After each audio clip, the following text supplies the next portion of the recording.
Vale. Raquel, no sé. Tenía que sentar, te voy a presentar.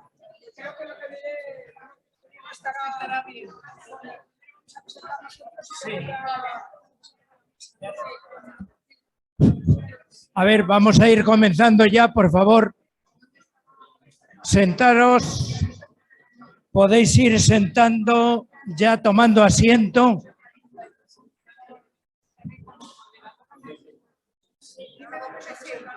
No sé, vas a necesitar otra silla. Otra silla va a ser. No. ¿Tenéis que probar la proyección? ¿Quién va a proyectar? Va a esperar para un libro. No lo sé. Soy pura. Ah, para el segundo. Con la segunda mesa, ¿no? Segunda mesa. Ahora es la segunda mesa, creo. La de... que como este señor ha venido ahora. Es la segunda mesa, ¿no? No, la primera. La primera. Entonces súbete para acá. Súbete para acá. Ah, sí, es verdad. Perdona, hija. ¿Y Emilio? Ya está. Emilio. Emilio, venga. Ah, mira, que yo era... ¿Qué tal? Luchabas tú con la pancarta. Juanjo.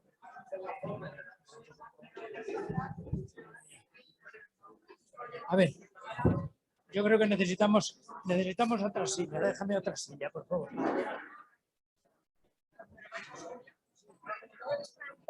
Otra silla para allá.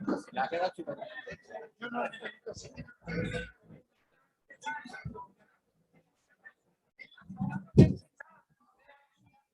Hola, buenas tardes. Vamos a comenzar. Ya, por favor, podéis tomar asiento. Y vamos a comenzar. Queremos aprovechar bien el tiempo. Buenas tardes. A ver, los de la mesa os podéis ir sentando. Así rápidamente, yo voy a hacer de coordinador de las jornadas. Cualquier cosa que tengáis, pues sabed a quién acudir.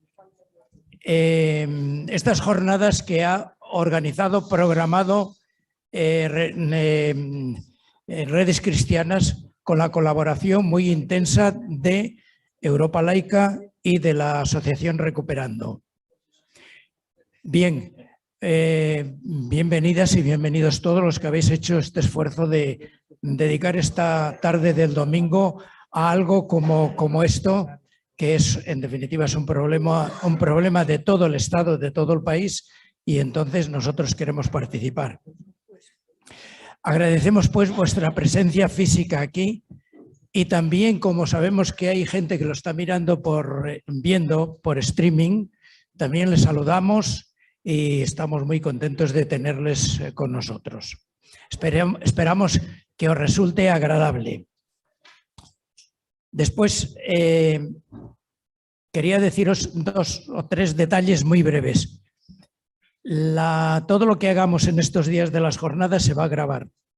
Se va a estar proyectando por streaming, pero a la vez se va a quedar grabado y podemos recogerlo, mirarlo en la red en la web de Redes Cristianas. Ahí aparecerá y no sé si se podrá enviar a alguien más, pero bueno, ahí aparecerá. Queremos ser muy respetuosos con el horario que hemos fijado en el programa. Por lo tanto, vamos a ser muy puntuales en todo. Al acabar este momento, va a haber una primera mesa que ahora la va a presentar Raquel, pero al acabar esta primera mesa no nos vamos, salvo por un imperativo muy especial, vamos a seguir en la sala porque vamos a presentar unos libros. Como en un mismo acto, ¿no? Al acabar esta mesa presentaremos los libros.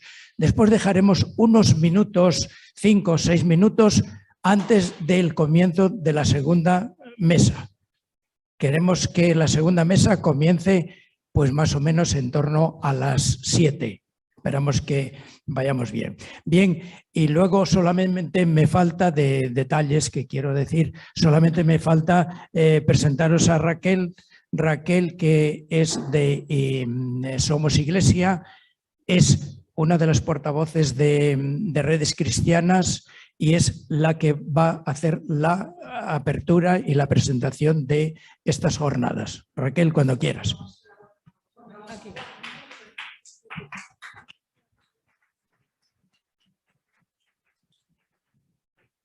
Buenas tardes a todos. Como ha dicho Evaristo, tanto a los que habéis venido aquí, os saludo en nombre de Redes Cristianas, como a los que nos estéis escuchando por el canal YouTube.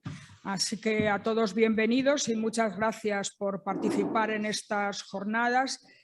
Quizá, no sé si todos estáis familiarizados con lo que es Redes Cristianas.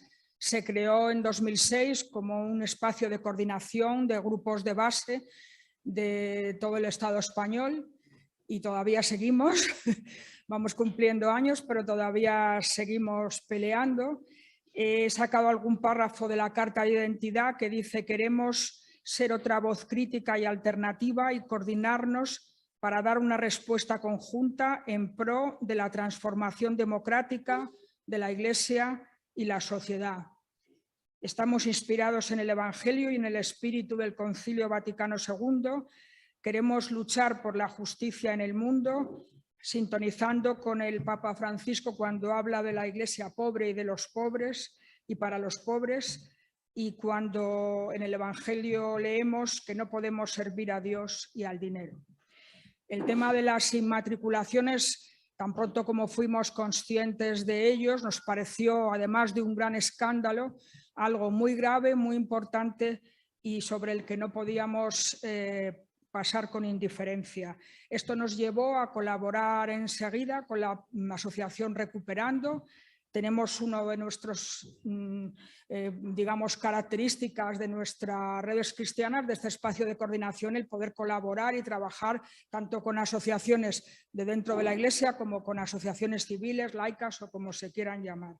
Y la experiencia para nosotros es muy buena.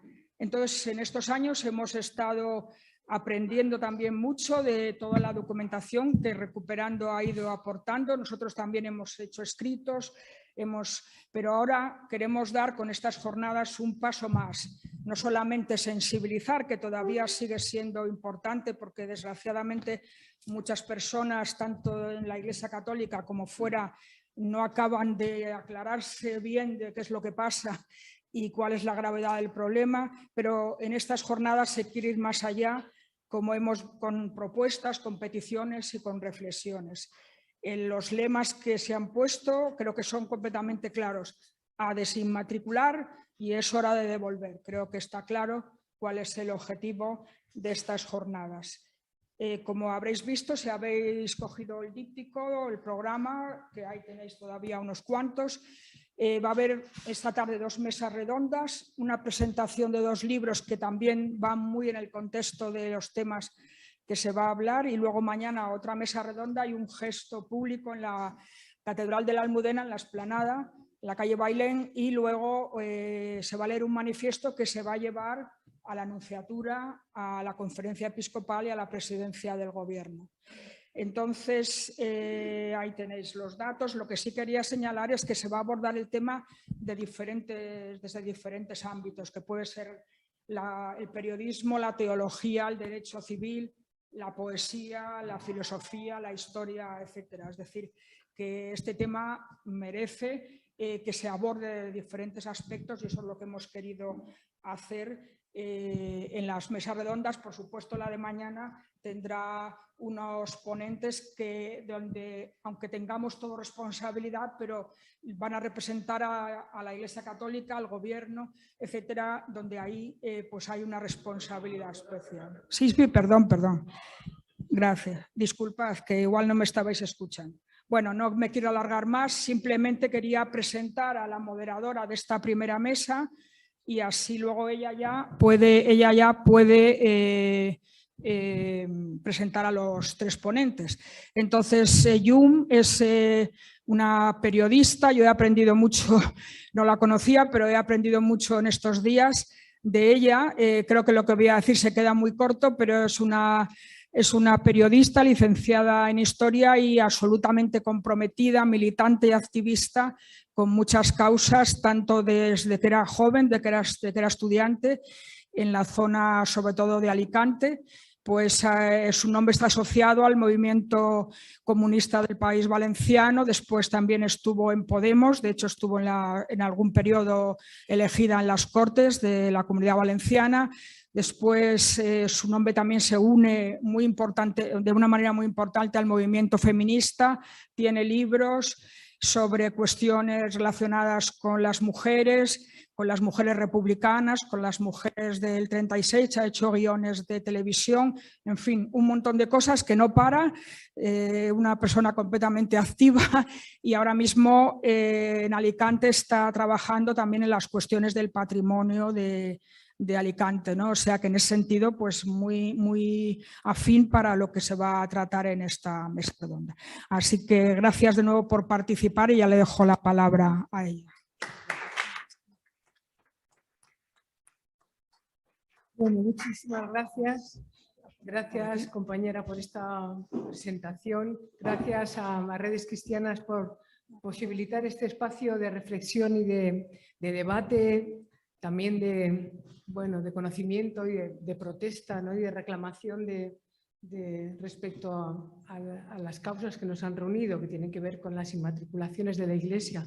Pero por ir un poquito más allá, señalar también cuántas cosas tiene pendientes el Estado respecto a la ciudadanía y la Iglesia Católica respecto a la democracia que tenemos, ¿no? Yo fui una adolescente que tuvo la suerte de atravesar su adolescencia en un colegio de monjas en el momento en el que el Vaticano II cumplía algunas de sus medidas, ¿no? Y ese acercamiento con aquel momento de cambio de la Iglesia que yo vivía como una novedad y no me daba cuenta que era una transformación, pues tendría 13, 14 años, pues en realidad mis principios sociales y mi compromiso con la vida pública tuvo que ver y nació en aquel momento, ¿no? Por aquel compromiso que tenía que ver con lo que decía Juan XXIII acerca de la Iglesia de los pobres, ¿no? Y bueno, como de ahí salí del colegio de monjas y me convertí en una activista en un mundo en el que empezaba a cambiar nuestra sociedad, aquella sociedad que salía del franquismo y que esperaba tener una democracia plena, que aún luchamos por ella, ¿no? Yo quería señalaros también que en esas múltiples militancias en las que estoy, que tiene que ver con poner en marcha una organización Salvem el nostre patrimoni en Alicante, que tiene que ver también con la reclamación de la defensa de nuestro patrimonio y de nuestros espacios públicos y culturales, está también la causa. Esta mañana mismo he participado en una manifestación en defensa de los derechos de las madres, de las familias, de los bebés robados, ¿no? Un asunto en el que la Iglesia es plenamente responsable y todavía no ha dado cuenta ni ha presentado ni facilita las investigaciones ni las ayudas a los cientos de miles de niños, de personas, de niños y niñas que ya son adultos y que no saben que forman parte de una familia que no es la que aparece, ¿no? Es todo esto, entre mis múltiples militancias, también la memoria histórica en la que la Iglesia no ha dado cuenta de sus vínculos y sus crímenes vinculados a la dictadura y cómo pues todos esos asuntos quedan todavía pendientes, ¿no? A pesar de tantos esfuerzos por cambiar uno más, ¿no? Y cómo la lucha contra las inmatriculaciones pues, tiene que ver también con un cuestionamiento de que el papel de la Iglesia Católica en el Estado español y la necesidad, ¿no? de esclarecer tantos comportamientos falsamente democráticos, ¿no?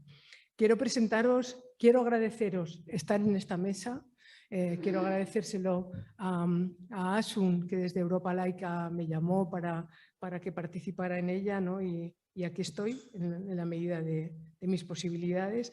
Quiero señalar que me acompañan esta tarde unas personas que están estrechamente vinculadas también a la lucha por la democracia y en ese sentido la investigación. Quiero,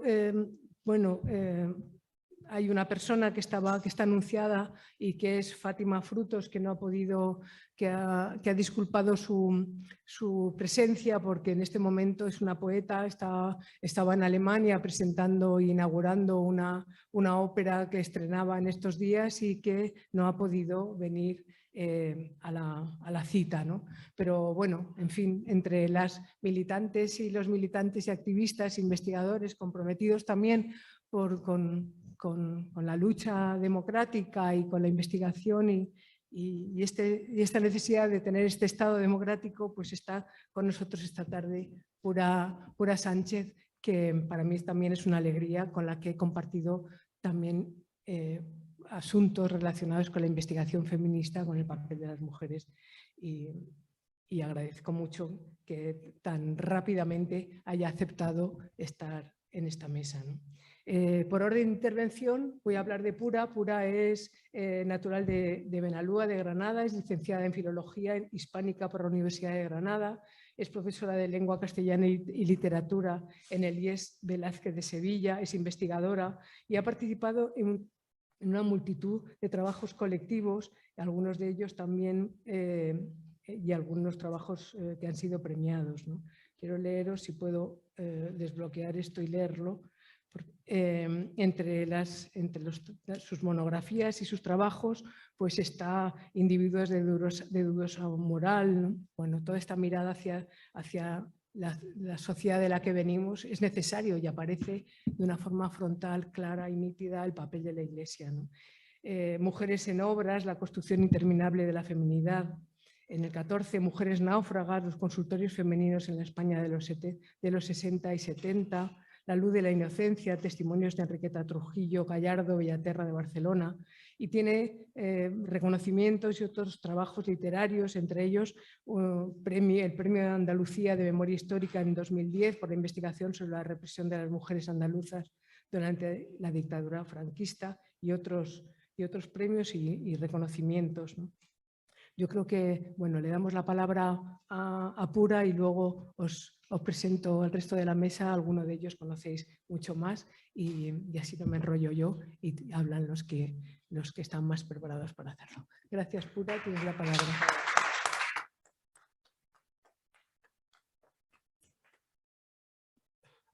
Bueno, buenas tardes a todas y a todos. Muchísimas gracias por esta invitación, en primer lugar, a las comunidades populares, cristianas populares y en concreto a Miguel Santiago, que es el culpable de que yo esté aquí esta tarde, para bien y para mal. Muchas gracias, Jun, ha sido un placer encontrarte. Nosotras nos conocimos cuando Jun publicó un libro que tiene maravilloso que se llama Nosotras que perdimos la paz. Y efectivamente yo estaba haciendo, no sé si estaba recién publicado mi trabajo sobre las individuas de dudosa moral. Yo no sé muy bien si lo que voy a decir esta tarde. Bueno, yo, en fin, estoy en una mesa redonda que se titula No hay iglesia sin pueblo y, en fin, yo me voy a acercar a este tema desde una posición agnóstica. Yo también estuve en un colegio de monjas, pero mis monjas eran preconciliares. Y luego no sé si luego se enteraron de que hubo un concilio, porque estas cosas no, ya saben ustedes que no es una cosa que ilumine a todo el mundo. Digo que desde esa posición, bueno, y además quiero definirla y aclararla porque ustedes están aquí también en calidad de su militancia como cristianas y cristianos de base, que son en la única parte de la Iglesia pueblo que a mí me interesa personalmente y políticamente. La parte de la jerarquía eclesiástica no solamente no me interesa, sino que me produce bastante indignación en general. No ya solo por el asunto de las inmatriculaciones, que es algo que va a vertebrar esta jornada, sino también en general por cómo se postulan desde el punto de vista ético, desde el punto de vista moral, con el asunto de este mundo que padecemos globalizado, que nos hace cada vez menos personas, nos deshumaniza, nos hunde en la pobreza y en la precariedad. Y particularmente, yo diría, utilizando la canción de Serrat, que entre esos tipos y yo hay algo personal, porque efectivamente cuando se trata de hablar de mujeres, aquí ya es donde apaga y vámonos, ¿no?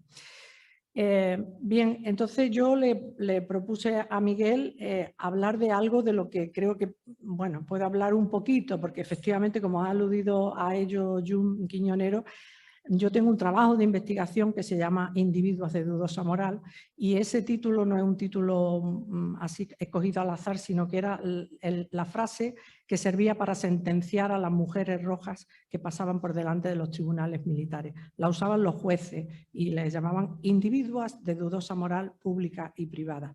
Y efectivamente he tenido ocasión de hacer una investigación y de saber cómo eso que era una sentencia moral que se suministraba en función del discurso de la Iglesia Católica sobre las mujeres, servía para penalizarlas, servía para castigarlas, para asesinarlas, para violarlas. Y de todo esto la Iglesia como institución no ha hecho ningún examen de conciencia, no ha mostrado ningún dolor de contrición y mucho menos propósito de enmienda, que como ven ustedes de algo me ha servido en fin, la formación cristiana, hasta ahí.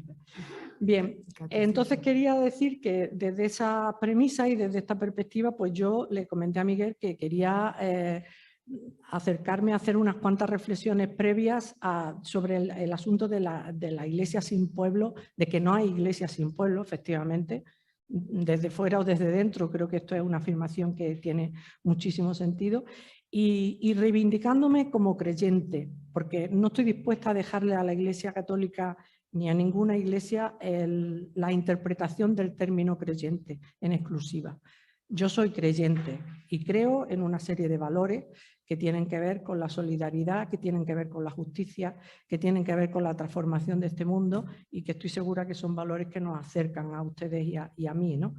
Y por eso digo que cuando me dicen, ¿tú eres creyente? Yo digo, sí, vamos a ver, ¿en qué creemos? Claro que no soy una descreída ni soy una persona sin valores. Y por otra parte, quería simplemente lanzar como a modo de introducción algunas preguntas sobre la idea de pueblo. Es decir, cuando hablamos de yo que me reconozco andalucista y soberanista,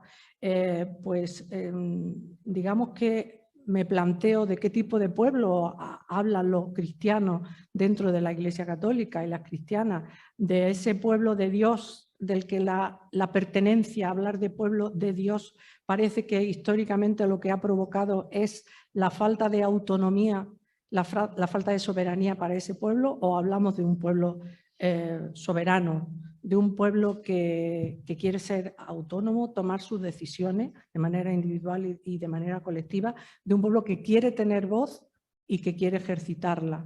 A mí me parece que esta es una cuestión fundamental, ¿no?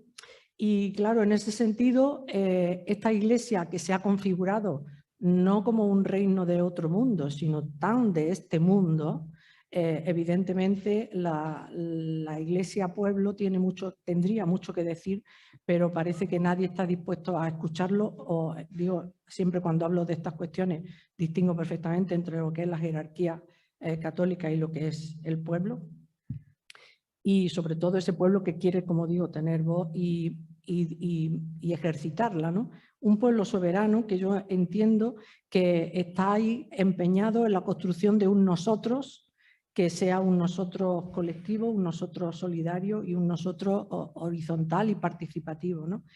Sin embargo, yo quería hacer a continuación una reflexión, porque igual que me planteo lo de esa construcción del nosotros, quería hacer una reflexión sobre cómo se está construyendo en la actualidad en la Iglesia Católica el nosotras. Es decir, esa parte del pueblo cristiano que aspira a tener soberanía, aspira a tener capacidad de decisión y aspira a tener voz, como decía antes, y a ejercitarla. Y me he fijado en dos aspectos, digamos, para analizar lo que está siendo el nosotras en la Iglesia aquí y hoy, ¿no?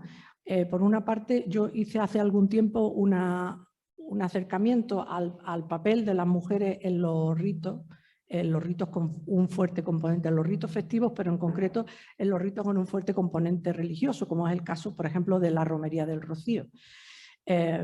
Y por otra parte, he tenido durante un tiempo un programa de feminismo en una radio pública, en una radio comunitaria de Sevilla, en Radiópolis, e hice un programa que se llamaba Las mujeres católicas y los feminismos, ¿no? Y entonces eso me dio la posibilidad de tener una perspectiva de lo que, por decirlo en términos coloquiales, hoy en día se está cociendo dentro de la Iglesia Católica y cómo se está construyendo, con una voluntad de construirse, insisto, cómo se está construyendo ese nosotras dentro de la Iglesia Católica y de ese pueblo que quiere formar parte de la Iglesia. Respecto a la cuestión primera de la religiosidad popular, yo me planteé cuáles eran los papeles, porque claro, estamos hablando de un tipo de religiosidad donde hay dos elementos importantes que se perciben a simple vista. Estamos hablando, por una parte, de un icono sagrado que suele ser una mujer, una virgen, la madre, ¿no? Y por otra parte, de la presencia de hombres y mujeres en ese tipo de ritos que pueden dar que pensar que, puesto que estamos hombres y mujeres, estamos todos y todas y estamos de la misma manera. Obviamente esta es la cuestión central. Estamos todos y todas, pero la primera cuestión que se nos plantea es, en esos ritos en los que hay hombres y mujeres dentro de la Iglesia Católica, ¿quiénes tienen presencia y quiénes tienen protagonismo? A mí esto me parece que es una cuestión fundamental dentro de los feminismos también, porque evidentemente estos dos conceptos no son dos conceptos equiparables, no son sinónimos. La presencia es una condición necesaria, pero no suficiente, y el protagonismo es otra cuestión. El protagonismo es algo que lo ejercen quienes tienen agencia política, quienes nos pensamos y nos construimos como sujetas y sujetos con agencia política. En ese sentido, uno de los elementos fundamentales es la voz, ¿no? Entonces, claro, en los ritos religiosos y en los ritos de carácter festivo, como ya le he dicho que voy a tomar un poco como referencia esta Romería del Rocío, que bueno, es súper conocida y es multitudinaria y tiene, por supuesto, otra serie de lecturas que no son exactamente o solo en exclusiva la lectura o la dimensión religiosa, sino que tiene una fuerte dimensión identitaria. Como he dicho, hay hombres y mujeres, pero mientras que los hombres tienen clarísimamente un poder protagónico, y ahora explicaré por qué, las mujeres están presentes, sí, pero distan mucho de ser protagonistas en pie de igualdad con los hombres. En primer lugar, porque hay como como he dicho antes, aparte del carácter religioso que tiene esta romería, tiene un fuerte carácter identitario también. Y ahí hay una construcción en ese rito festivo de ese nosotros, que lo constituyen la gente de Almonte, que es el pueblo donde se hace la romería, la gente de la Hermandad del Rocío de Almonte, etc. Y eso se construyen su identidad en contraposición con quienes no son de ese pueblo, con quienes no participan, con quienes no tienen el derecho, digamos, de llegar a la Virgen, de tocarla, de cogerla en hombro, etcétera, etcétera. Pero luego después, dentro de eso, se construye también un nosotras, como he dicho, que es bastante diferente del nosotros masculino y bastante situado en la esfera de lo privado, podríamos decir, aunque pueda parecer que, en fin, la Romería del Rocío es un acto público y un acto donde el espacio público, como he dicho, puede aparentarse que se ocupa por igual por parte de hombres y mujeres. Los hombres en ese caso tienen ese protagonismo de ser los que asaltan la reja, los que están cerca de la Virgen, se declaran los administradores de la Virgen y son además los que la pasean por la ermita y los que, digamos, tienen ese papel protagónico. En cambio, en ese rito, las mujeres se dedican o bien a vestir y a preparar a la Virgen en un ámbito privado e íntimo, donde establecen incluso un diálogo, bueno, una especie de diálogo con la Virgen, donde le dicen cosas y le dicen lo guapa que está y lo mucho que la quieren y lo mucho que esperan de ella su intercesión y su misericordia, pero es en un espacio privado, insisto, y oculto a las miradas públicas. Y después, en el proceso de la romería, dependiendo de la clase social a la que pertenecen las mujeres, o bien son las acompañantes de los caballistas, y entonces en ese sentido su situación de visibilidad es una visibilidad transferida en la medida en que comparten el estatus social con el caballista al que acompaña, subido en la jaca o con el grupo de personas con el que se relacionan y bailan y comen, etc. O bien Si la clase social es de otro tipo, es decir, si se trata de clase trabajadora, de personas humildes, entonces las mujeres a lo que van es a cocinar y a trabajar para otros, es decir, a hacer los trabajos domésticos. Por tanto, esto, aunque se ha analizado muy someramente, ya nos da una idea de cómo las mujeres ocupan dos espacios, un espacio completamente diferenciado que tiene que ver, de hecho y de nuevo, con el papel que el patriarcado les concede a las mujeres por una parte y con el papel que las religiones monoteístas por otra conceden a las mujeres, que es en concreto en la Iglesia Católica un papel que tiene que ver con ser buenas esposas, con ser buenas madres y con usar y digamos transitar la esfera de los cuidados, pero también es un papel que no está exento de sospecha, porque las mujeres para la Iglesia Católica somos, pues eso, personas bajo sospecha, ¿no? Estamos siempre bajo sospecha de haber sido desde Eva las culpables del pecado original y desde ahí la perdición de los hombres, como dice la canción, ¿no? Entonces, a partir de ahí, este papel además, que es un papel, insisto, patriarcal, que las religiones monoteístas lo recogen y lo subrayan y lo utilizan, es un papel que es el mismo que se le concede a Pandora y es el mismo que se le concede a otras diosas. En fin, que en ese sentido digamos que ser diosa o ser reina no hace que se eluda ese papel de subalternidad, de dependencia de los varones y de presencia controlada, porque como he dicho somos siempre mujeres. Las mujeres por el hecho de serlo estamos bajo sospecha. Evidentemente en ese sentido es en el que yo titulé ese trabajo que hice Así en la tierra como en el cielo, porque es muy llamativo cuando se hace un análisis, aunque sea tan somero como el que yo estoy haciendo. Me van ustedes a disculpar, pero tampoco voy a ponerme aquí a dar aquí una charleta sobre esto más extensamente, porque lo que quería era ilustrar la idea que quería sencillamente exponer. Lo que pasa es que, como digo, el papel de reina o el papel o la posición de reina o la posición de diosa no nos exime o no ha eximido a las mujeres de tener ese papel secundario y subalterno, porque lo que predomina sobre todo es la condición subalterna por el hecho de ser mujeres. El hecho de ser mujeres es una condición que nos atraviesa a todas y que nos de alguna manera hace que esté marcada nuestro estatus y nuestra situación en la sociedad. Y esto en la Iglesia Católica durante siglos y en el desarrollo histórico no ha cambiado. Y mucho me temo que en la Iglesia y en la jerarquía católica no ha cambiado demasiado, en la actualidad tampoco. Lo que pasa es que yo no me he quedado ahí en analizar ese papel, digamos, que es tradicional de ese nosotras, como he dicho al principio, sino que he querido dar una leve pincelada, sobre todo porque me quedan 5 minutos, dar una leve pincelada de qué es, cuál es esa otra parte del nosotras, pueblo de la Iglesia, que está ahora mismo pugnando por tener voz y por construirse y por pensarse dentro de la Iglesia. Entonces, yo quiero tener un recuerdo con algunas de las mujeres y con los grupos a los que pertenecían, a los que yo entrevisté en ese programa de radio al que aludí antes.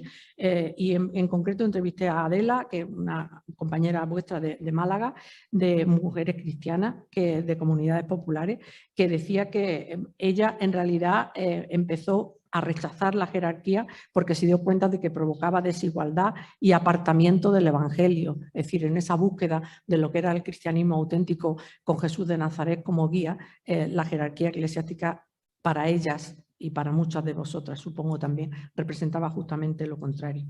O, por ejemplo, al grupo que he podido conocer de mujeres teólogas, de mujeres y teología, en concreto le hice una entrevista a Mercedes López Herrera y que me decía que era increíble que en la Iglesia Católica no se permitiera o estuviera poco permitido, poco bien visto que las mujeres se acercaran a las fuentes, ¿no? Porque eso forma parte del predominio del patriarcado en el sentido de que son los hombres los únicos que pueden acercarse para interpretar o no las fuentes. Pero hay un movimiento de mujeres cristianas que por supuesto quieren acercarse a las fuentes precisamente desde, como decía ella, practicando la hermenéutica de la duda, ¿no? La hermenéutica, perdón, de la sospecha, porque a las mujeres se les niega la posibilidad de saber y porque ellas querían saber y saber de primera mano, ¿no? Ese es el movimiento que inspira a mujeres y teología. O, por ejemplo, fue verdaderamente muy interesante una entrevista que le hice a Concha Gallego, que es una cristiana de base. Ella se definía a sí misma como una cristiana de extramuros, decía ella, un movimiento poco formalizado, digamos, pero se llamaban a sí mismos cristianos de extramuros en Sevilla, porque consideraban que ellas no están en los márgenes, porque hablar de márgenes, yo le pregunté a alguna de ellas, ¿os consideráis en los márgenes? Me dijeron, no, porque hablar de márgenes es aceptar que hay una jerarquía que define los espacios y que nos coloca a nosotros en los márgenes. Entonces nosotros reivindicamos que somos parte de ese pueblo que se está construyendo continuamente como pueblo, yo diría, si ustedes me lo permiten, como pueblo soberano. Entonces, en ese sentido, me decía, no me interesa el modelo jerárquico, no me interesa el modelo piramidal, pero sí es cierto que actualmente en la Iglesia Católica, y por lo menos en la diócesis de Sevilla, se hacen cosas como que, ya que se permite que las mujeres tengan una cierta presencia en los ritos cotidianos de la misa como lectoras y tal, en la Iglesia de Sevilla no se permite que las mujeres hagan los cursos para ser lectoras del Evangelio, que por lo visto no se han enterado todavía en Sevilla que aunque no hagamos cursos, las mujeres saben leer. Esto es una cosa un poco complicada. Y sí, pero vamos, estoy hablando de hace 2 años, no creo que la situación, bueno, teniendo en cuenta al arzobispo, a Monseñor, el que habita allí en la Virgen de los Reyes, no creo que la situación haya cambiado mucho. Y por último, para mí fue también una sorpresa, porque yo he estado mucho tiempo de espaldas a lo que significaba la Iglesia Católica, por todas esas cosas que dije al principio. Fue una sorpresa descubrir a las católicas por el derecho a decidir. Evidentemente, también pude hablar con Mar Grandal, que fue otra persona a la que entrevisté, comprometida con la justicia social, con el cambio de patrones culturales y que reivindican el derecho a decidir sobre todo, sobre la sexualidad, sobre los gozos, decía ella, sobre el derecho a la salud sexual y reproductiva y, bueno, el derecho a decidir en definitiva y, como decía, también el derecho a disentir. Y esto me parece una cuestión fundamental porque, insisto, forma parte de lo que es tener voz y ejercitarla. Y yo lo único que quería decir ya para terminar es que este grupo de mujeres, así como ese somero examen que he hecho al principio sobre las mujeres en los ritos católicos, me parece que es, y en los ritos religiosos, me parece que es una pervivencia patriarcal, arcaica, y donde la gente está inserta, digamos, de manera muy poco reflexiva sobre lo que ello significa y sobre el papel que se les adjudica en esas situaciones. Así como eso se sigue dando, también es verdad que he podido constatar la existencia de estos grupos de personas que seguramente a vosotros no los estoy descubriendo porque ya los conocíais, pero a mí me gustaba, tenía intención y tenía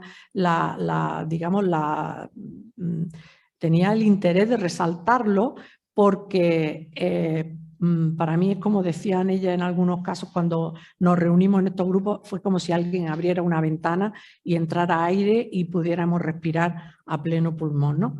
Entonces, en ese sentido, yo he podido constatar que existe una iglesia, pueblo, amplio, plural y diverso, como tiene que ser, que habita a veces en los extramuros, como decía, y que son mujeres básicamente empeñadas en construirse una identidad alternativa a la identidad hegemónica, que es una identidad patriarcal, y no sé si llamarlas como el título de un libro, Las olvidadas hijas de Eva, pero bueno, ahí están. Y que está caracterizada, estos grupos de mujeres, yo creo que estáis haciendo dentro de la Iglesia Católica, con vuestra resistencia, con vuestro disenso, estáis haciendo algo que en otros términos y en otros ámbitos hemos hecho y han hecho las mujeres que somos y nos consideramos y nos pensamos feministas, que es ampliar los horizontes, hacer que las costuras que nos comprimen, pero no solo a nosotras, sino a la sociedad en general, estallen y dar luz a los puntos ciegos, que decía una de mis entrevistadas. Entonces, esta idea de sentirse y pensarse cristiana, de alguna manera las mujeres, muchas de las que estáis aquí y otras muchas, estáis repensándola la estáis construyendo, la estáis repensando y estáis transitando desde luego por los feminismos. Ojalá os sintáis y nos sintamos a gusto porque en este terreno y en este punto de encuentro de los feminismos, porque todas tenemos en ese sentido el mismo objetivo, que es transformar la sociedad en la que vivimos. Y ahí, desde luego, está nuestro gran punto de encuentro y el interés y la necesidad, creo yo también, no solo de encontrarnos, sino de entendernos. Muchas gracias.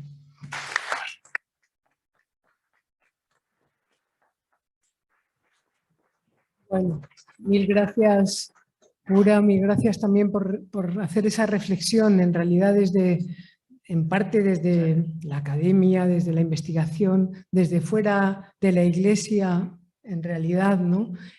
Pero viendo la necesidad de hacer visible esa parte de la Iglesia que cuestiona la propia jerarquía, ¿no? Aunque apenas se escuche esas voces, ¿no? Tan necesario de cuestionar, de discutir y de transformar, porque bueno, la jerarquía católica en este momento sigue siendo, como sabemos, un elemento de freno potente de los avances democráticos y, desde luego, avances sociales y avances feministas de nuestra sociedad, ¿no?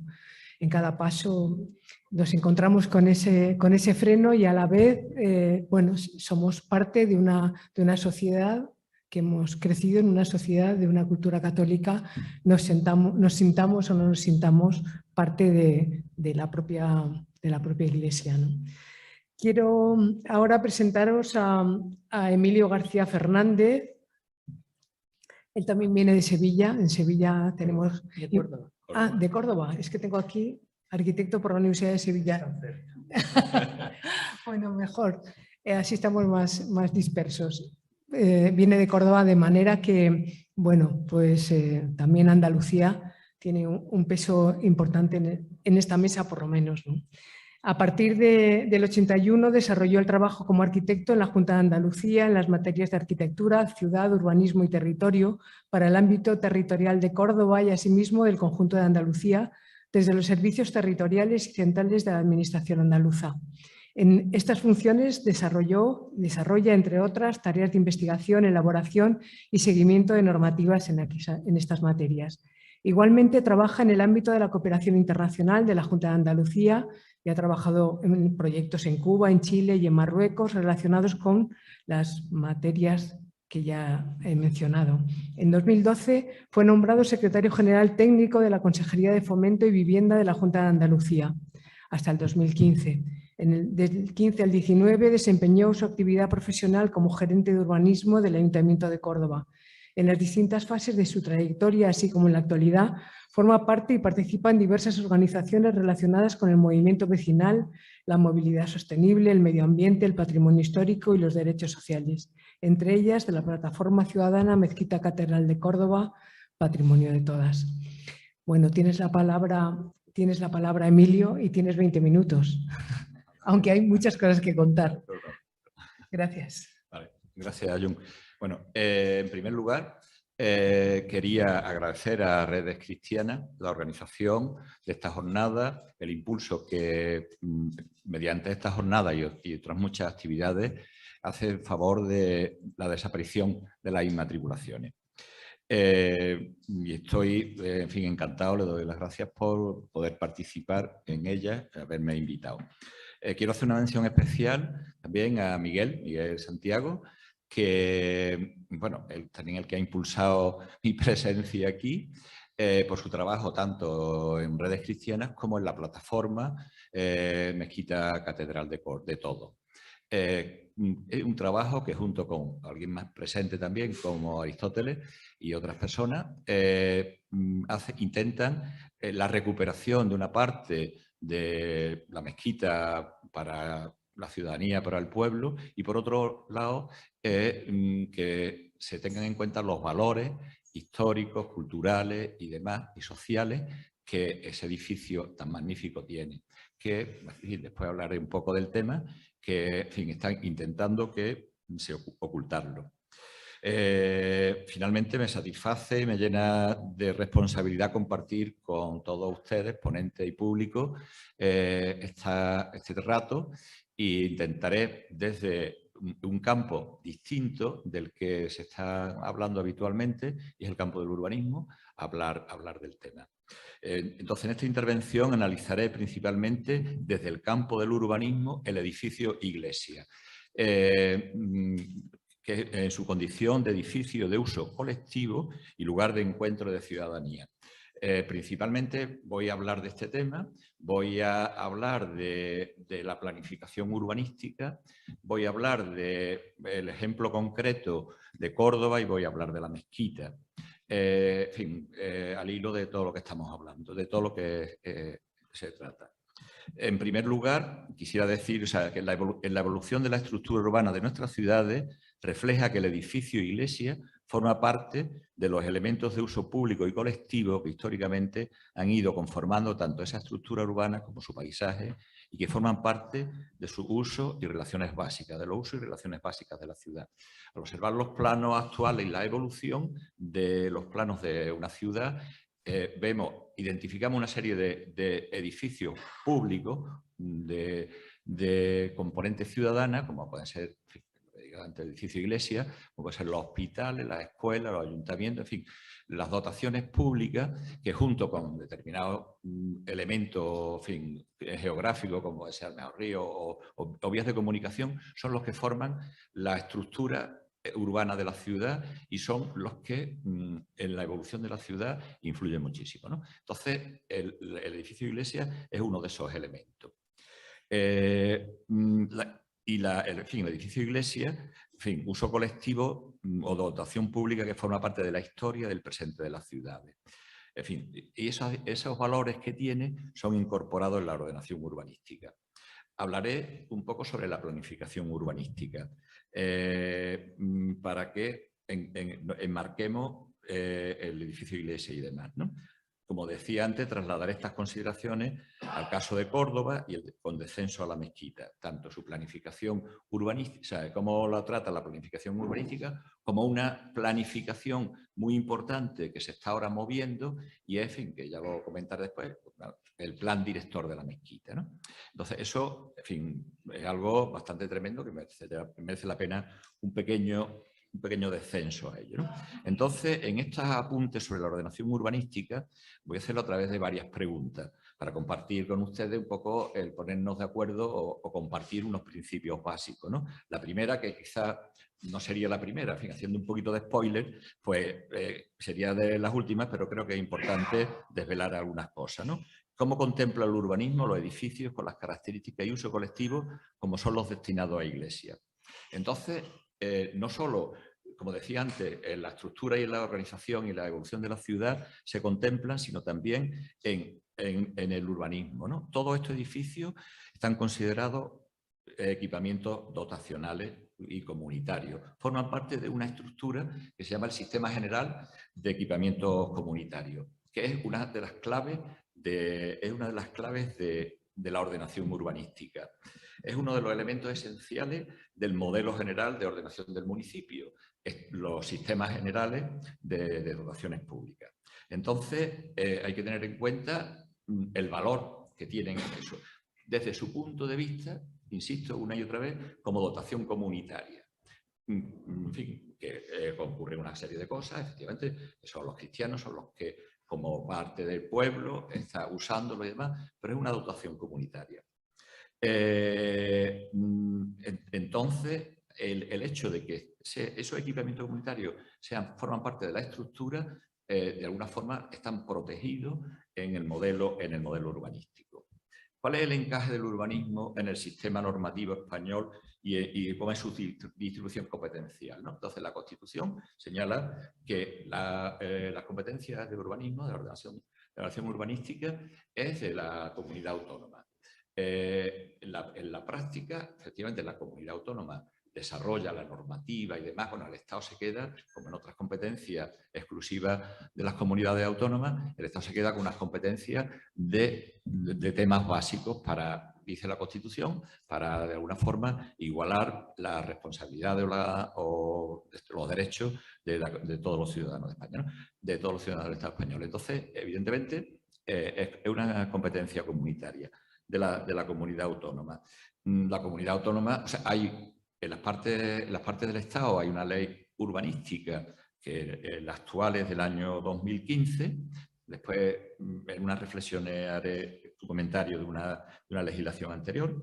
Y después hay unas leyes autonómicas que definen los principios de la ordenación territorial y urbanística. Otra cuestión importante es que la ordenación urbanística es una función pública que no puede delegar la administración, es decir, no puede privatizar, no puede delegar en cualquier empresa, no sé cuánto, no su realización, que lo puede hacer con el equipo técnico municipal que sea, sino su tramitación, su aprobación y demás. Finalmente es como una ley, el planeamiento urbanístico. Entonces, es importante esa cuestión también. Es una función pública. Como decía, la competencia es de la comunidad autónoma, que hace la legislación urbanística, y de los ayuntamientos. Los ayuntamientos son una pieza clave. El ayuntamiento tiene que definir el modelo de ciudad dentro de las legislaciones y demás. Entonces, el ayuntamiento tramita, aprueba, con las limitaciones que sea, de informe o de aprobación definitiva, con algunas condicionantes y demás, por parte de la comunidad autónoma, pero lógicamente el protagonista de la ordenación urbanística o del plan urbanístico es el ayuntamiento. Entonces, ¿qué es lo que regula? ¿Qué se regula desde el urbanismo? O sea, decía antes que se estructuraba el modelo de ciudad y demás. ¿Qué se regula? Desde el ayuntamiento, desde el urbanismo no regula, no define la propiedad desde el punto de vista registral. O sea, es un tema esencial que estamos hablando en esta jornada y en este impulso de las redes cristianas sobre el tema de las inmatriculaciones. No regula la propiedad desde el punto de vista registral, pero sí establece el conjunto de derechos y deberes de la misma, es decir, el régimen jurídico del derecho de propiedad del suelo y de la edificación. Es decir, ¿qué se puede hacer con en esos terrenos? Es muy importante, por tanto, la figura del plan urbanístico, con esos condicionantes que decía, que el edificio iglesia es una dotación comunitaria, además, es muy importante que su reflejo en la ley que es el plan urbanístico. ¿Cómo se concreta y qué concreta la ordenación urbanística? Pues se concreta, como decía, mediante unos planes urbanísticos. Los planes generales de ordenación urbana, los PGO, famosos, más o menos. Ahora las legislaciones urbanísticas de distintas comunidades autónomas le cambia un poquito el nombre, pero demás. Entonces, ¿qué establece el plan general? El modelo general del municipio completo, al que pertenece, entre otras, las dotaciones comunitarias, como decía. Su ordenación urbanística pormenorizada, va descendiendo, ¿no? Cada municipio tiene un plan urbanístico. Los planes urbanísticos de este tipo son planes municipales, ordenan la totalidad del término municipal, no solo el núcleo urbano, sino también el conjunto del suelo, ¿no? ¿Cómo se expresa, por decirlo de alguna forma, ¿no? Define la clasificación. La clasificación del suelo es suelo no urbanizable o rústico, suelo urbano y suelo urbanizable, que es el que, teniendo en cuenta una serie de previsiones, una serie de condicionantes legales, una serie de orientaciones también de la ideología de la corporación y de los impulsos ciudadanos, pues, el tema de cómo se organiza el suelo urbano y qué suelo urbanizable se prevé es un tema también muy importante. Esto en esta visión de ciudadanos que para acercarnos un poco al tema urbanístico. En la elaboración de los planes, una reflexión que creo que viene bien, ¿no? También en este baño urbanístico, ¿no? En la elaboración de los planes urbanísticos, las primeras corporaciones democráticas, las que salieron de las elecciones municipales del 79, se encontraron pues prácticamente, había planes urbanísticos, una legislación que era del 75, que llegó hasta el no me acuerdo, pero vamos, bastante, ¿no?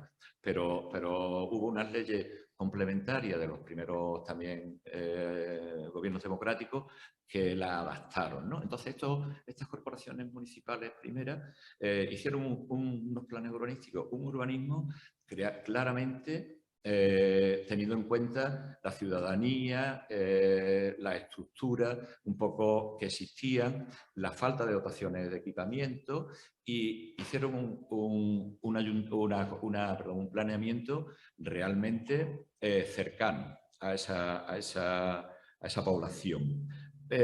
La siguiente generación de planes, que fueron los 90 y tantos, además, en fin, con una sociedad o con una parte política bastante como más liberalota, por decirlo de alguna forma, y con una ley urbanística del 98 de Aznar, en el que un tema clave decía, o sea, un tema clave en la ordenación del territorio y de la ciudad es que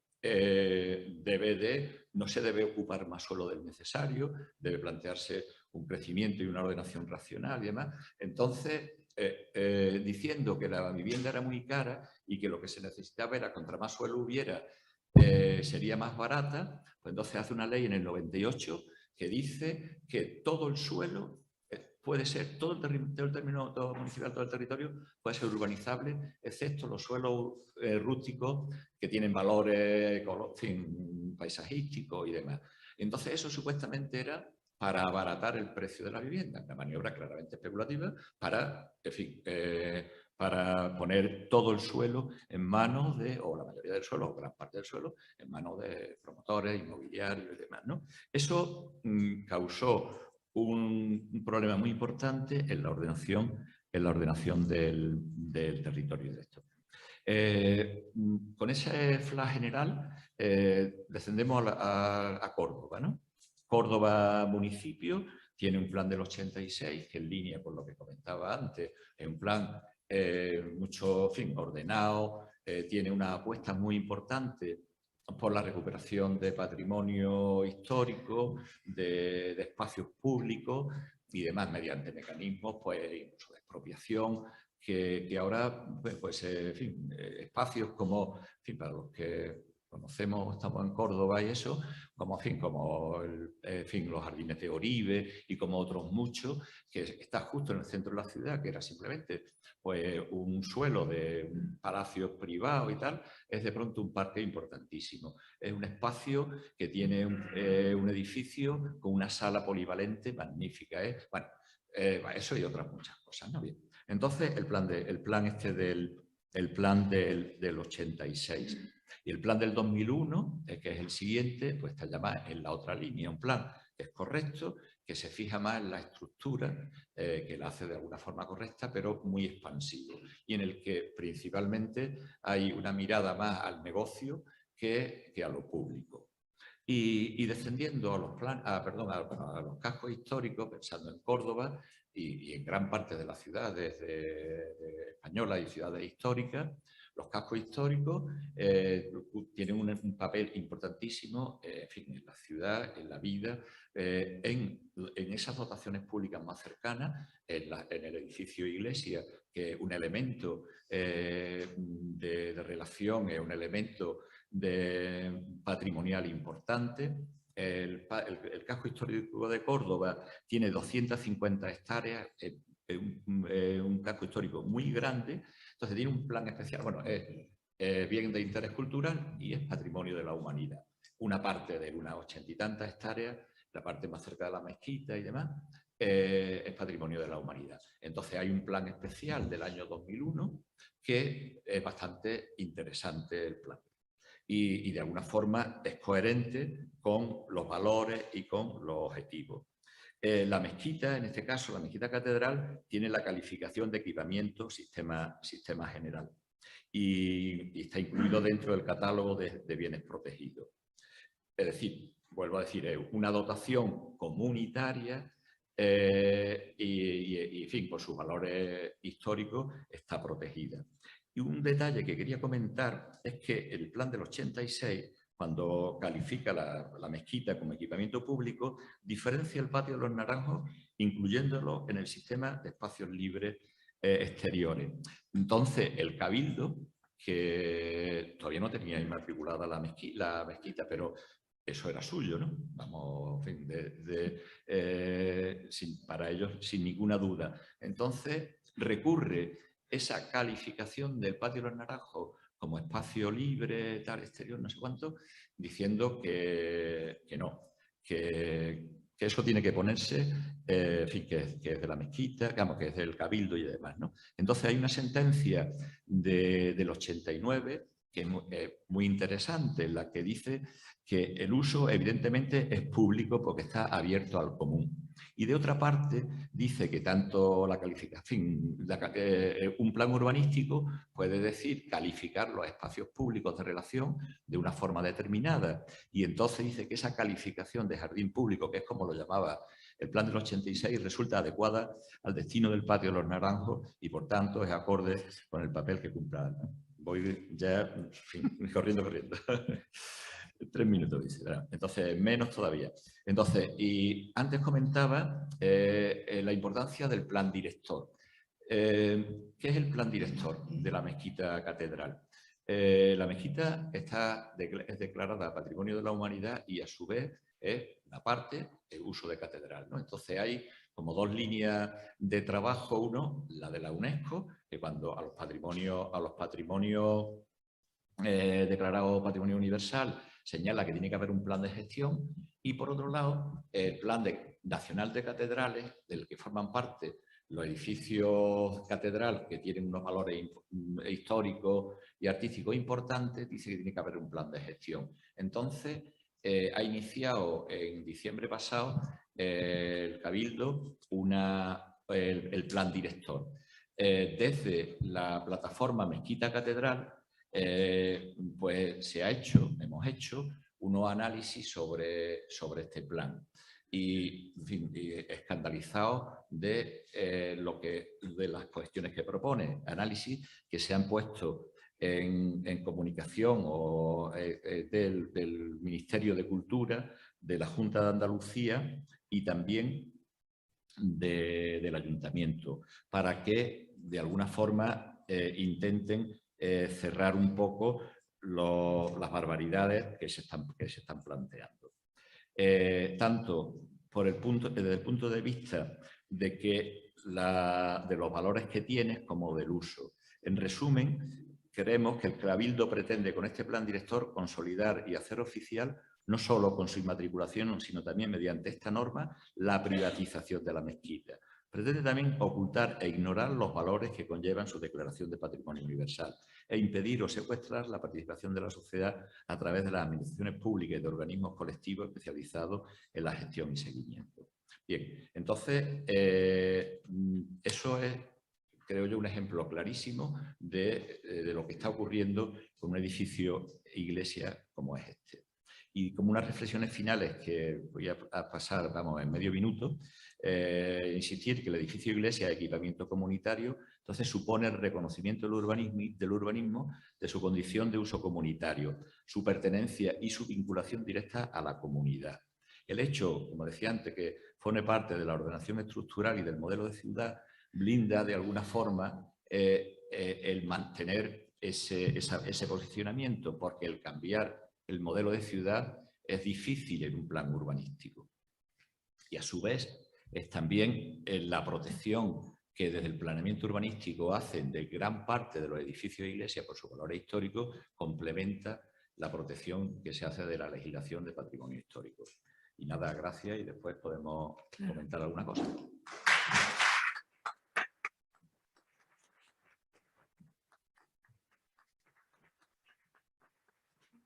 Bueno, tenemos un reto grande que es denunciar esa usurpación de la jerarquía católica de tantos espacios comunitarios y públicos y dotaciones comunes y señalar también que eso es imprescindible esa transformación, ¿no? para nuestras ciudades y para nuestras comunidades, ¿no? La tercera persona que va a intervenir es para vosotros de todos conocida. Es bueno, Juan José Tamayo Acosta. Él es el castellano de la mesa, ¿no? Está el castellano viejo, sí, el castellano viejo. Aunque viejos ya somos un poco todos, aunque él presuma de ello. Es autor de cerca de 60 libros. Yo le llamé cuando me dijeron que me encargaron esta tarea de presentarle y le llamé y le dije, bueno, dime un poco, infórmame y tal. Y bueno, esto por no tomarme el trabajo de mirar en internet, en cuanto miré dije, bueno, no me informes porque voy a tener que decir solo 4 cosas, ¿no? Porque su actividad es muy numerosa, ¿no? Él es teólogo, es vinculado a la Teología de la Liberación, es secretario general de la Asociación de Teólogos y Teólogas Juan XXIII, es profesor titular de la Universidad Carlos III de Madrid, dirige la Cátedra de Teología y Ciencias de las Religiones Ignacio Ellacuría de la Universidad Carlos III, es cofundador y actual secretario general de la Progresista Asociación de Teólogos Juan XXIII, miembro de la Sociedad Española de Ciencias de las Religiones, del Comité Internacional del Foro Mundial de Teología y Liberación y del Consejo de Dirección del Foro IBN Arabí. En fin, creo que es más importante que leer su currículum, escucharle. Tienes 20 minutos para contarnos toda esa experiencia y documentación. Bueno, muy buenas tardes. Gracias por la invitación. No sé a quién tengo que dárselas. Miguel me ha dicho que él fue el que inició su propuesta y fue acogida, así que muy agradecido a la comisión por esta invitación. Y como todas las dos compañeras, Llum y Pura se han referido a su formación dentro de una congregación religiosa, pues yo también tengo que decir que estudié en un seminario diocesano que se llamaba Seminario Conciliar de San José. Cuando yo digo que he estudiado en un seminario conciliar de San José, como lo hice después del Concilio Vaticano II, pues la gente me dice, qué suerte tuviste, Tamayo, que estudiaste en un seminario del Vaticano II. Y yo digo, no, el Seminario Conciliar de San José se llamaba conciliar por el Concilio de Trento. Así que, dicho esto, creo que me quedan pocas marcas tridentinas y de esa formación de los años 60. Me ha interesado mucho todo lo que han dicho las dos compañeras, Llum y Pura, y sobre todo he aprendido todo de la exposición de Emilio, ¿no? Y la verdad es que comparto todo lo que han dicho, pero me interesa mucho subrayarlo, porque no podemos pasar por estas intervenciones sin valorar la importancia de las mismas, ¿no? En el caso de Pura, pues me ha interesado mucho el tema de la subalternización de las mujeres, me ha interesado sobre todo esa relación entre pueblo de Dios, pueblo soberano, y creo que esta es la clave de nuestros grupos y colectivos, que como pueblo de Dios somos pueblo soberano dentro de la Iglesia. Y eso para mí es clave. Y luego, claro, pues toda la reflexión que ha hecho sobre el derecho a decidir, refiriéndose a nuestra amiga y compañera. Y lo mismo por lo que se refiere a Emilio, pues me ha interesado mucho esta idea, ¿no?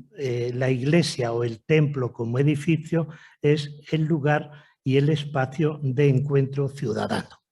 Fijaos que yo creo que estas son ideas claves, ¿no? Y la última intervención de Llum, como cuando se ha referido precisamente a esa idea de que la jerarquía católica se ha usurpado espacios comunes.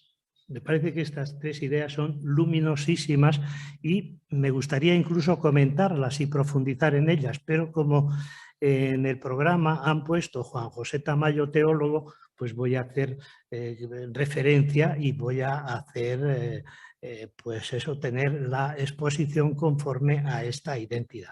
Y mi exposición tiene 3 partes, todas ellas muy breves, lógicamente, y una conclusión.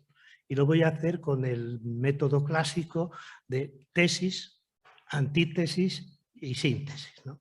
¿Cuál es la tesis? Pues que Jesús y el movimiento que él crea opta por los sectores y las personas excluidas y ciertamente se opone a la acumulación de bienes. No atesoréis. Antítesis, neoliberalismo episcopal. Es decir, la jerarquía católica española va en dirección contraria y está traicionando la opción de la que surge el cristianismo, ¿no? Y en ese sentido, pues se han convertido en voraces depredadores de los bienes del pueblo. Esta sería la antítesis. Y luego la síntesis es una referencia a la manera de entender el problema, dos grandes figuras del cristianismo reciente, una Pedro Casaldáliga, que es yo creo uno de los símbolos más luminosos del cristianismo liberador, y el Papa Francisco, que contraviniendo pues la procedencia que tiene y al mismo tiempo contraviniendo el título de sumo pontífice, pues nos ha sorprendido con los famosos los 4 noes de la encíclica La alegría del Evangelio. Primero, la tesis, ¿no? ¿Quién fue en realidad en relación con este tema Jesús de Nazaret? Pues es una persona no integrada en las estructuras prevalentes de su tiempo, es una persona descartada, marginada, y nace pobre, vive pobre y muere pobre, ¿no? Fijaos que hay un evangelio que se llama el Evangelio de la Infancia, en el que, independientemente del que sea histórico o no lo que dice, pero destaca aspectos muy importantes, ¿no? El lugar de origen y de su familia, socialmente insignificantes, el nacimiento en condiciones precarias, la juventud y la adultez muy lejos de los poderes religiosos, políticos y económicos. Yo creo que la mejor definición que yo conozco de Jesús de Nazaret es la de un biblista norteamericano que se llama John Mayer, que tiene 5 volúmenes y el título de los 5 es Jesús, un judío marginal. Creo que eso resume perfectamente. Pero ya, si esto lo teologizamos siguiendo a Pablo de Tarso, pues ¿qué va a decir Pablo de Tarso? Que Jesús de Nazaret renuncia a su condición divina y se asemeja a cualquier ser humano, pero con un matiz muy importante, y es que esa semejanza a cualquier ser humano se concreta y se traduce en su condición de servidor. Esto yo creo que es enormemente importante. Segundo, vayamos a su mensaje. Pues la única incompatibilidad o la principal incompatibilidad que aparece en el mensaje de Jesús no es entre el amor a Dios y el amor a los seres humanos, no es la incompatibilidad pues, entre la sexualidad y la práctica del celibato y el reino de los cielos, en absoluto. La principal incompatibilidad del mensaje de Jesús es entre Dios y el dinero. Y es lo que aparece, creo, en una de las presentaciones del programa. Y ahí recuerdo que el 10º Congreso de Teología se titulaba, y seguro que muchos y muchas de las aquí presentes estuvisteis en el Congreso, Dios o el dinero. Y claro, el texto que sirvió de base a ese congreso pues es el conocido, ¿no? Nadie puede servir a 2 señores porque aborrecerá a uno y amará al otro, o bien se entregará a uno y despreciará al otro. No podéis servir a Dios y al dinero. Pero fijaos, si leéis las traducciones de esta afirmación última, no se puede servir a Dios y al dinero, en realidad dinero es el dios Mamón, el dios dinero al que hay que rendir culto, ¿no? Entonces, claro, ahí nos encontramos con que el amor a Dios es liberador, mientras que el amor a Mamón lo que hace es subrayar el carácter titánico del dinero, ¿no? Pues ¿por qué? Porque hace que se ponga a su servicio pues toda nuestra vida y todas nuestras experiencias, ¿no? Es decir, que no es una capacidad que tenemos para la fraternidad, sororidad, sino que el dinero, según este texto, acapara de tal forma al ser humano que queda incapacitado para amar a Dios y al hermano o a la hermana, ¿no? Y lo mismo pues cabe decir de las bienaventuranzas. En las dos versiones, que parece que es más suave la versión de Mateo que la versión de Lucas, pero no es verdad, ¿no? La versión de Mateo, recuerdo que hace ya mucho tiempo oí una conferencia a Ignacio Ellacuría y lo tradujo como bienaventurados o felices los que eligen ser pobres. Claro, ¿qué interpretación se ha dado a esta expresión? Desde el punto en la predicación, incluso en la teología moral y en la forma como se ha interpretado el texto, ¿no? Pues como una especie de interiorización, de espiritualización y de defensa de la pobreza, ¿no? Pero en absoluto, ¿no? Quien yo creo que mejor ha entendido esta primera bienaventuranza de Mateo es la teología de la liberación, con su propuesta de bienaventurados los que eligen ser pobres, es decir, bienaventurados quienes asumen la opción por los pobres como santo y seña, ¿no? Porque claro, fijaos, elegir ser pobre es lo contrario a elegir ser rico. Entonces, yo creo que es muy importante esta idea, ¿no? Porque al elegir ser rico se opta por tener y retener las riquezas para sí y disfrutar de una situación de privilegio y de dominio sobre las demás personas. Entonces, yo creo que es muy importante esta contraposición. Elegir ser pobre es lo contrario a elegir ser rico. ¿Por qué? Porque el elegir ser rico supone la ambición de querer tener y de querer retener más. Y claro, eso es lo que constituye la raíz de la injusticia. Esta mañana, cuando tomaba unas notas muy provisionales, la verdad, sobre este tema, pues me acordé de que hay una carta, que se llama Carta Pastoral de Timoteo, y ciertamente dice esto, dice literalmente, porque la raíz de todos los males es el afán por el dinero. Por otra parte, tenemos luego las bienaventuranzas del Evangelio de Lucas. Hay que decir que Lucas posiblemente sea el evangelista de los cuatro que más se preocupan y que más reflexionan sobre el tema de la pobreza, ¿no? Y en ese sentido, pues recordáis aquella famosa afirmación, ¿no?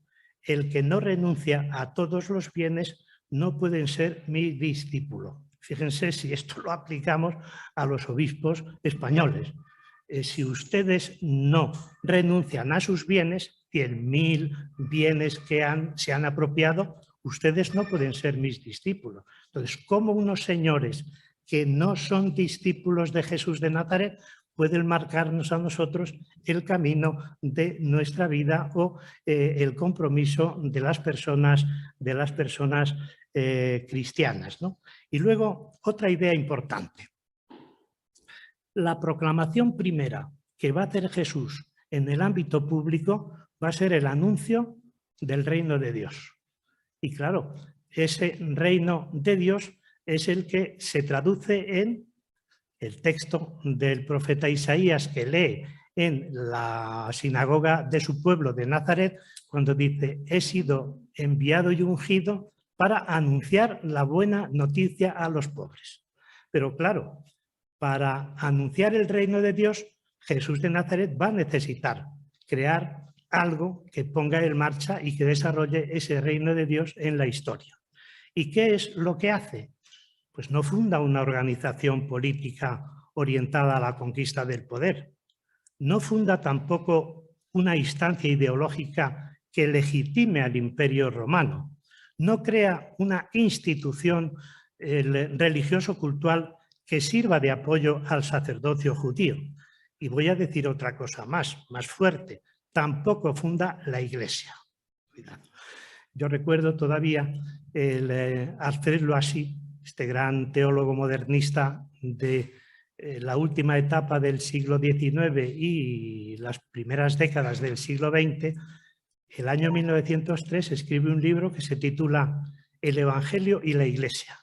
Y en uno de los capítulos dice: Jesús anunció el reino y vino la Iglesia. Y yo, cuando cuento esta historia, por hacer algún comentario, digo, ¡qué fracaso! Y efectivamente, yo creo que Hans Küng, ya en su libro de la Iglesia de la década de los 60, preguntaba, ¿fundó Jesús la Iglesia? Y yo creo que la respuesta tiene que ser ciertamente negativa. Entonces, ¿qué es lo que pone en marcha Jesús de Nazaret? Pues un movimiento igualitario de discípulos y de discípulas que le acompañan en el anuncio y la realización del reino de Dios en la historia. Y además es un movimiento que se sitúa no dentro de los movimientos ortodoxos del judaísmo, sino dentro de los movimientos heterodoxos, los movimientos proféticos, los movimientos sapienciales, todos estos movimientos de renovación. Y entre ellos, y entre esos movimientos, y enlazo de esa manera con lo que ha dicho Pura, entre esos movimientos había un movimiento de mujeres de Galilea que se reunía temporalmente para compartir sus experiencias religiosas, liberarse de toda dependencia y afirmar su autonomía. Fijaos que yo creo que lo más importante de este movimiento es el ethos o la ética que practicaban. Y esa ética suponía 4 cosas. Renunciar a la familia patriarcal, claro, renunciar a la propiedad privada, renunciar a una vivienda fija y renunciar a su propia seguridad. Fijaos, por tanto, que nos encontramos en las antípodas totales al comportamiento jerárquico, piramidal, patriarcal, depredador de los bienes que pertenecen al pueblo. En síntesis, podríamos decir que se trata de un movimiento marginal en sintonía con las aspiraciones de los marginados y con las expectativas de liberación de los oprimidos, ¿no? Es una comunidad, un grupo marginal de hermanos y hermanas donde no tienen cabida las estructuras de dominación. Y finalmente, en relación con este primer punto, ya lo otro lo voy a hacer aforísticamente, muy bien. Finalmente, destacar que para mí lo más importante de este movimiento es la incorporación de las mujeres y su participación dentro del discipulado de iguales en las mismas condiciones que los varones. Me impresionó mucho hace ya 30 o 30 y tantos años, ya de todo hace entre nosotros tantas décadas, ¿verdad? Me impresionó mucho la lectura de un libro que es fascinante y yo creo que se ha agotado aquí en España y no se ha vuelto a editar, de Elizabeth Schiller Fiorenza en memoria de ella, ¿no? En el que ella dice que la presencia y el protagonismo de las mujeres en el movimiento de Jesús, cito comillas, son de la mayor importancia para la praxis de solidaridad desde abajo. Esta es la tesis, antítesis. El neoliberalismo episcopal es un texto que yo escribí hace unos meses y que, bueno, pues que parece que es un oxímoron, ¿no? Cómo los obispos pueden ser neoliberales, sobre todo conociendo como conocen estos textos de la vida de Jesús y de su práctica liberadora y especialmente, claro, en este momento, pues considerando como muchos de los obispos españoles se declaran franciscanos, que cómo pueden ser neoliberales unos obispos que deben obediencia al Papa y deben seguir sus enseñanzas, ¿no? Pues yo creo que sí. Y son 3 hechos que justifican esta afirmación del neoliberalismo episcopal. El primero, el tema del que estamos tratando, vamos a tratar hoy y mañana, que son las inmatriculaciones.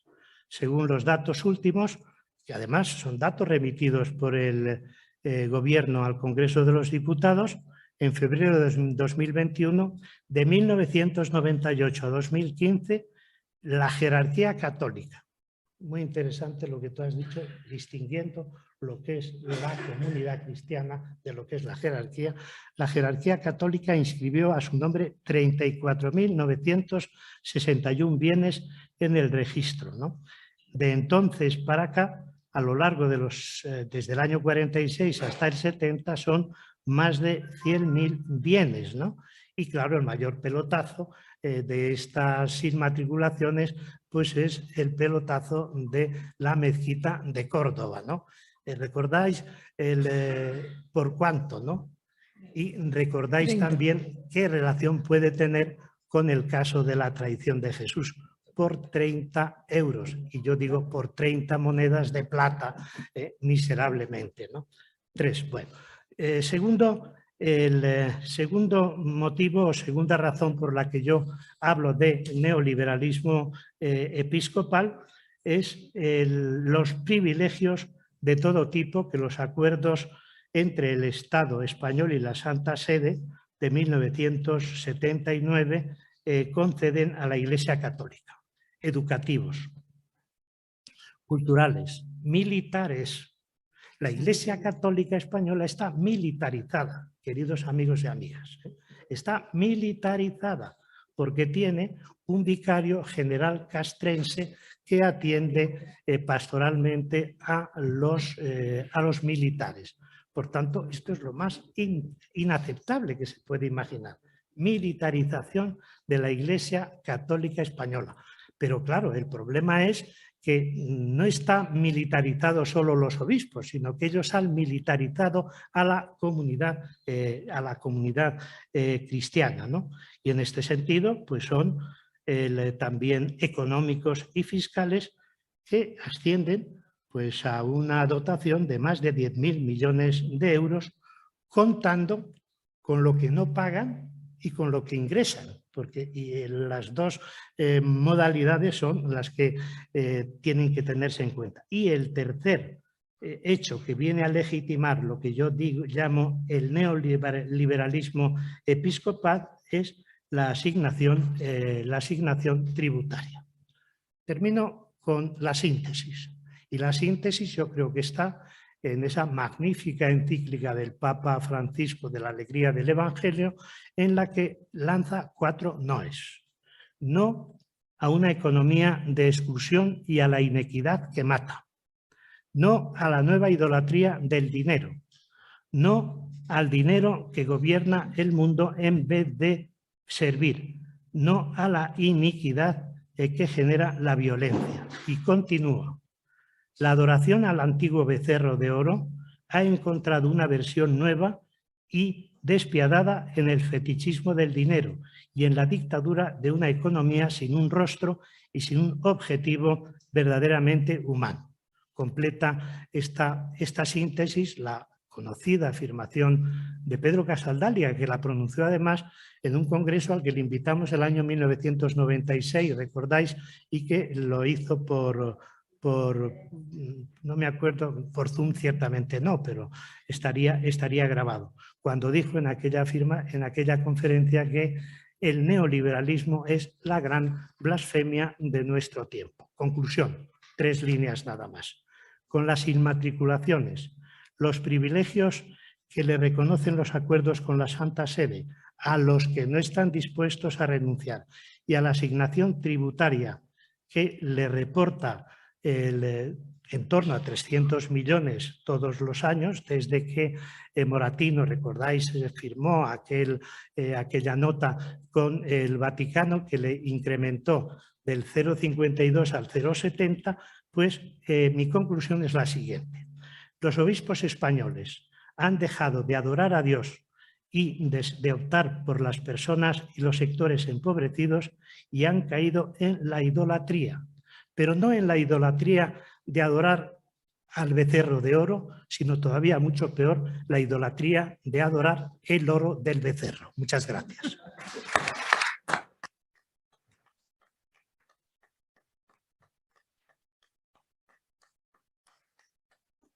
Bueno, 20 minutos. Muchísimas gracias. Pasamos a un pequeño debate. Sí, hay una palabra sí. ya ahí. Sí, vamos a abrir un turno de palabras y comentar las intervenciones. Bueno.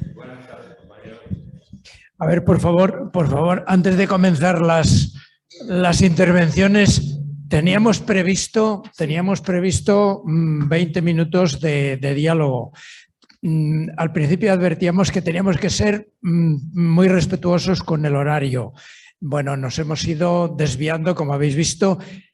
Si queréis, a decisión de todos, dedicaríamos unos minutos a hacer alguna pregunta, no a lanzar nuevas tesis, sino unas preguntas, si hay algo que preguntar, y sin movernos ahora, pues continuaríamos con la presentación de los libros. A ver, si hay alguna.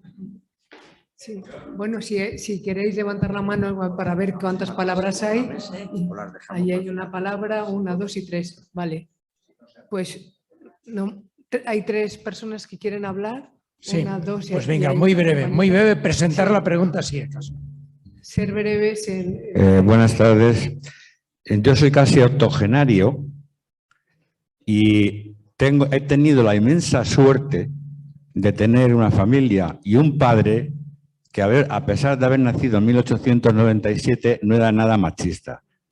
Y digo 2 cosas.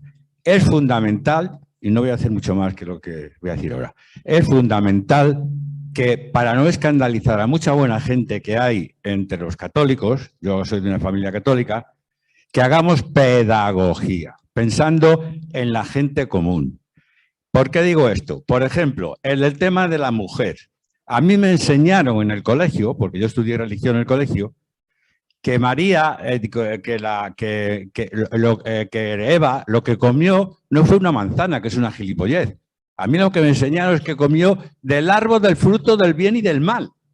Es decir, del árbol del raciocinio y de la libertad. Entonces, en vez de pecar, lo que hizo fue ser el primer ser humano en la mitología sobre la tierra. Y además, termino ya, y además compartidora.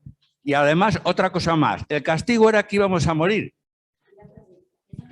No voy a preguntar, voy a decir lo que me dé la gana. Y si no os gusta, me echáis. Bueno, compañeros, que va a terminar ya. Ya, acabo ya. Y digo, y el castigo de que por el hecho de que Eva fue tan malísima, el castigo es que íbamos a morir. Y la explicación que yo he recibido es que precisamente por haber alcanzado el raciocinio, aunque hay muchos seres vivos que no tienen libertad ni raciocinio, aunque sí sentimientos, somos por el raciocinio capaces de anticipar que vamos a morir. Y por último, más tarde, y por último, Bueno. También sobre esto, yo precisamente por lo de la pedagogía, yo nunca hablo de la Virgen María, porque parece que el gran mérito es que fuera virgen. Yo digo que como en todas nuestras familias, nuestra madre ha podido influir necesariamente en nuestra visión de la sociedad y del mundo. Y que lo que yo creo, aunque no estaba allí, es que María de alguna manera influyó, o al menos en parte, en la visión de Jesús. Lo que quiere decir que María, para mí lo importante es que debió ser una magnífica madre. Muchas gracias. Eso lo cree muchísima gente. ¿Hay otra pregunta? Aquí hay una segunda palabra. Sí. Yo voy a hacer una trampa con mi pregunta porque es una observación, pero la voy a hacer en forma de pregunta y así me legitimo. ¿No creéis, por todo lo que...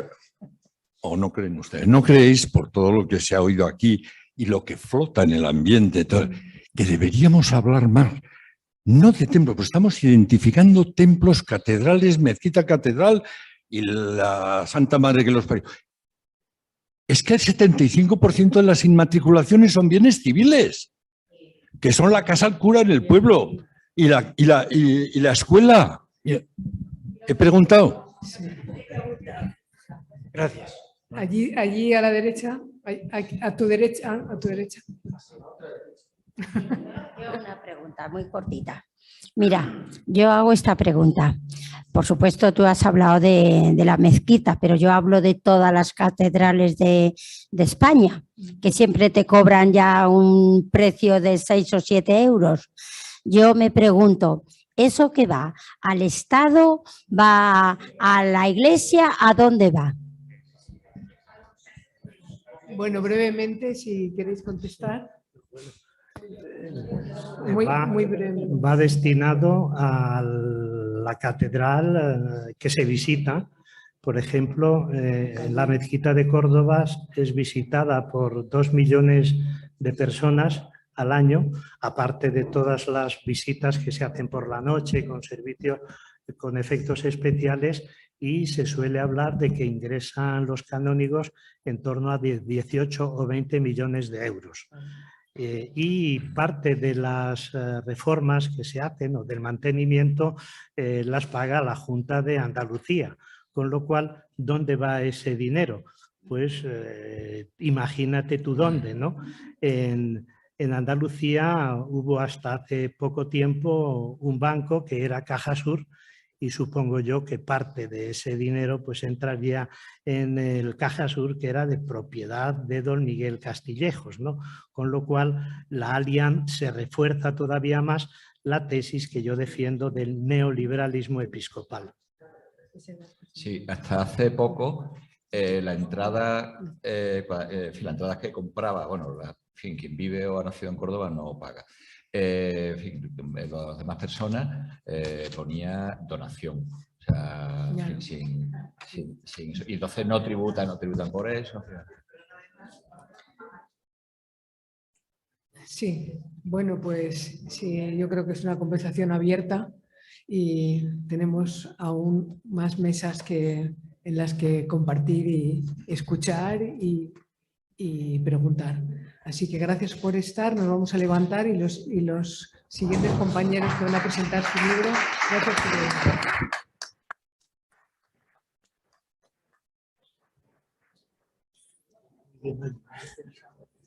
Bueno, muchas gracias a la mesa.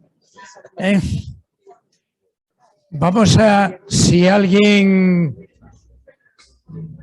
tiene que ir al lavabo, como quiera, pero vamos a continuar con la presentación de los libros. Por favor, Miguel Santiago. Y Pascual Subit. Gracias.